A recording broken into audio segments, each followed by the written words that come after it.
ధర్నా చౌక్ లో ఉన్నాం ప్రస్తుతం. మనం అయితే ఇక్కడ ఆటో కార్మికులు చాలా మంది రావడం జరిగింది. వాళ్ళకి కాంగ్రెస్ లో ఇచ్చిన హామీలు నెరవేర్చాలంటూ ఇక్కడ డిమాండ్ చేసి రోజు ధర్నాకు రావడం జరిగింది. మనతో పాటు అన్న నమస్తే. సో ఎట్లుంది అన్న ఆటో వాళ్ళ పరిస్థితి ఎట్లా ఉందంటే ఏం చెప్తారు? అన్నా నమస్తే, నా పేరు ఉపేందర్, మాది భువనగిరి యాదాద్రి జిల్లా. మేము ఆటోలో చాలా తీవ్రమైన పరిస్థితి, ఫ్రీ బస్ అనేది పెట్టి చాలా ఆటో డ్రైవర్ల పుట్ట మీద కొట్టడం జరిగింది. ఫ్రీ అని ఒక మహిళకు ఒకదానికే ఫ్రీ అంటారు. దాన్ని బట్టి ఇప్పుడు ఒక ఊరు నుంచి ఇంకో ఊరికి పోవాలంటే ఆటో, ఒక బస్సు కాకుండా ఆటో ఎక్కితే ఆటో డ్రైవర్ అంటాడు బతికేటోడు. ఇవాళ బతకలేని పరిస్థితి ఉంది. ఈ రేవంత్ రెడ్డి ప్రభుత్వం అనేది ఆటో డ్రైవర్ల పుట్ట కొట్టడం వల్ల ఈయనకి ఏమొస్తుంది? ఇప్పటికైనా మంత్రి గారు నమస్తే, మేము చెప్పేది ఒకటే, మా ఆటో డ్రైవర్ తరఫు నుంచి అయ్యా మా మీద దయ ఉంచి ఈ ఫ్రీ బస్ అనేది తీసేయండి. 12,000 ఇస్తా 12,000 ఇస్తా అన్నాడు సంవత్సరానికి. ఇంతవరకు 12,000 అనేది కాదు, 10 రూపాయలు అనేది కూడా లేదు.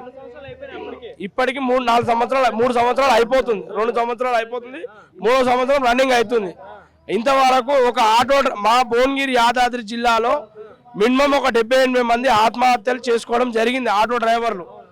మేము ఇప్పటికి కూడా ఈ జేఏసీకి సపోర్ట్ ఎందుకు వచ్చినామంటే, మాకేమన్నా ఆటోలకు న్యాయం జరుగుతుంది, మాకు ఇంకేమన్నా న్యాయం కావాలి, ప్రభుత్వం వారికి తీసుకెళ్తుంది కాబట్టి మేము జేఏసీలో వచ్చి పోరాటం జరుగుతుంది. కావున ఇట్టి విషయం ఏం చెప్తున్నాం అంటే, మేము అయ్యా ముఖ్యమంత్రి గారు మేము తప్పు మాట్లాడదాం, మమ్మల్ని క్షమించండి. ఈ విషయానికి ఆటోల మీద ఒకటి మాత్రం దయచేసి, గతం ప్రభుత్వం ఏం చేసిందంటే ట్యాక్సీ రూపంలో కానీ వేరే ఛాలెంజ్ రూపంలో ఏదైనా ఉంటే అది పరిష్కారం చేసింది. ఈ ప్రభుత్వంలో నెలకు 12,000, సంవత్సరానికి 12,000 అని చెప్పి ఆశ కల్పించడం మాత్రమే ఉంది. కానీ ఆ ఆశలు నిరాశలైనవి. ఆటో డ్రైవర్లు ఆత్మహత్య చేసుకున్న పరిస్థితి ఉంది. ఇప్పటికీ ఆగే పరిస్థితి మాత్రం లేదు. ఈ ఆత్మహత్యలు ఆగాలంటే నువ్వు ఫ్రీ బస్ అనేదానికి ఒక పరిష్కారం చూపించాలి. నెలకు 12,000 రూపాయలు ఇస్తానన్నమాట, అదొకటి మీరు రుజువు ఇప్పించాలండి. మాకు నెలకు 12,000 రూపాయలు. దానికి జీవనాధారం మొత్తం దీని మీదనే. ఆటో నడుపుకుంటేనే నైట్ అన్నం వండుకునే పరిస్థితి, పిల్లలు కానీ ఇంట్లో ఆటో డ్రైవర్ బతికే పరిస్థితి అది. ఆడు నెలకు ఈఎంఐలు కట్టలేక బండ్లు గుంజుకోపోతే ఆత్మహత్యల పాలేరు. చాలా మంది ఆత్మహత్యలకు గురైపోతున్నారు. దగ్గర 78 మంది చనిపోయారు యాదాద్రి భువనగిరి జిల్లాలో. అంటే ఎంత వస్తాను రోజుకి? ఎంత వస్తుంది? రోజుకు మినిమం ఒక 500 నుంచి 600 కొట్టుకుంటాడు అన్న. ఒకవేళ ఇప్పుడు 500 కాదు కదా, మినిమం 300 రూపాయలు కూడా అవుతలేవు అన్న. ఫ్రీ బస్ పెట్టడం వల్ల వాడు డైలీ నిత్యం కిరాయి తీసుకున్న బండి కిరాయి కట్టాలి, ఈఎంఐ కట్టుకోవాలి, ఇంకా ఫైనాన్సులు కట్టుకోవాలి, ఇంట్లో పిల్లలు తీసుకోవాలి, ఇంట్లో కుటుంబ వ్యవహారాలు చాలా ఉంటాయి అన్న. ఇవన్నీ గమనించగలరు ముఖ్యమంత్రి గారు.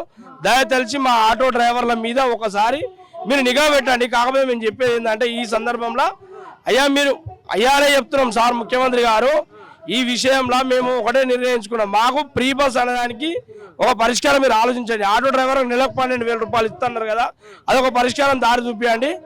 జై. ప్రభుత్వం దగ్గర డబ్బులు లేవని మాట్లాడతాను ముఖ్యమంత్రి. డబ్బులు లేవంటే మా ఆటోలో కొట్టడం వల్ల నీకు ఏమైనా డబ్బులు వస్తున్నాయి? ఇన్కమ్ ట్యాక్స్ మేము ట్యాక్సీలు కట్టాలి. ఇప్పుడు మేము నడుపుకుంటే రోడ్డు మీద బతున్నా కదా నీకు ట్యాక్సీ కట్టేది. నువ్వు మా పట్ల మీద కొడితే మా వాళ్ళు చచ్చిపోయినాక ఏమిటికి నీకు ట్యాక్సీ ఎడికలు కడతాం? అంతే కదా. ఇప్పుడు నార్మల్ మీరు ఆటో కదా, నార్మల్ సిటీ అంతా తిరుగుతూ ఉంటారు. సో అభివృద్ధి ఏమైనా మార్పు ఏమైనా కనిపిస్తుందా? మార్పు అనేది లేదు. లేడీస్ ఫ్రీ అన్న లేడీసే కొట్టుకొని వస్తారు, అర్థమైందా? లేడీస్ ఏదైనా అర్థం రాత్రి కష్టం వస్తే ఆటో డ్రైవర్ పోతాడు, ఏ బస్సోడు రాడు, ఏ ఆర్టీసోడు రాడు. అర్థం రాత్రి కష్టం వచ్చినట్టు అంబులెన్స్ లేకుండా ఆటోడు సర్వర్ చేస్తాడు. ఏ రాత్రి గర్భిణీ కానీ ఏదైనా వృద్ధులు కానీ ఏమైనా హాస్పిటల్ కానీ ఎక్కడ కానీ దొంగలు కానీ ఎవరైనా పోలీసులు కూడా ఆటోని నమ్ముకొనే కొన్ని కేసులు డీల్ చేస్తారు. అంటే ఆటోడు అంత నిజాయితీగా బతుండు. మీ హస్బెండ్ పుట్ట మీద కొట్టడం నీకు ఎంతవరకు న్యాయం అని అడుగుతున్నా నేను. చలానాలు కూడా పెడతా అన్నారు మళ్ళీ, పార్కింగ్ చేస్తే చలానాలు పెట్టని ఏమన్నా పెట్టుకోండి. చాలా జనం వల్ల ఈ ఫైనాన్స్ కట్టలేక బండ్లు ఆత్మహత్య చాలా మంది చేసుకుంటారు ఆటో డ్రైవర్లు. ఇది ఒక్కటి మాత్రం దీని దయచేసి నెలకు 12,000 రూపాయలు ఇస్తా అన్నది అదొకటి అమలు చేయండి. ఈ ఫ్రీ బస్సులు అనే దాని గురించి కొద్దిగా మీరు ఆలోచించగలరని చెప్తున్నాయి ప్రభుత్వానికి ఈ విషయంలో.